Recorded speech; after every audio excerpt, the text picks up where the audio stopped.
श्रीराम दादेगाव आष्टी तालुक्यातील एकमेव असं दादेगाव आहे की रामाच्या अयोध्येनंतर नाशिक, नाशिकनंतर दादेगाव अशा पंचाननमुखी मूर्ती.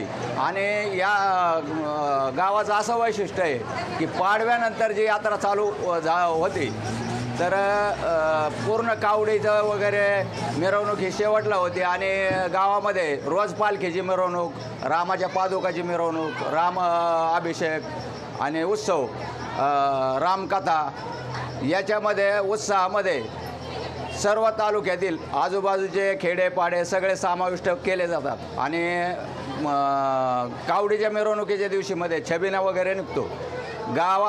दादेगावला राम मंदिराला 350 एकर 750 एकर जमीन असून ट्रस्टी अधिक गावचा लोकसहभाग याच्यामधून गावच्या यात्रेचा उत्सव फार हा सुंदरपैकी केला जातो.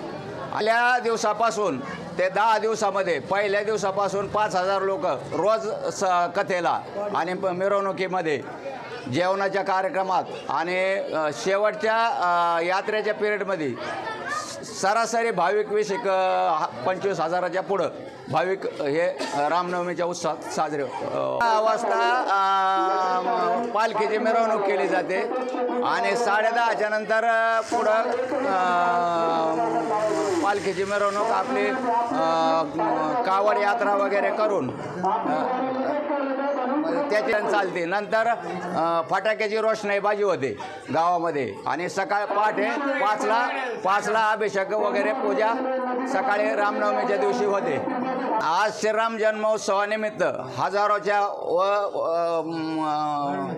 संख्येने लोक हे आरतीत सहभाग घेतात व उद्या अभिषेकाच्यासाठी बी हजारो लोक स्वतः अभिषेक राम मंदिरात 5 ते सकाळी 7 वाजेपर्यंत अभिषेक घालतात. मराठवाड्यामध्ये नामवंत मंदिर असं कुठंच नाही. अयोध्येच्या नंतर मंदिर आहे तर मराठवाड्यामधून लाखो भाविक या मंदिराला दर्शनासाठी लाखो भाविक येतात.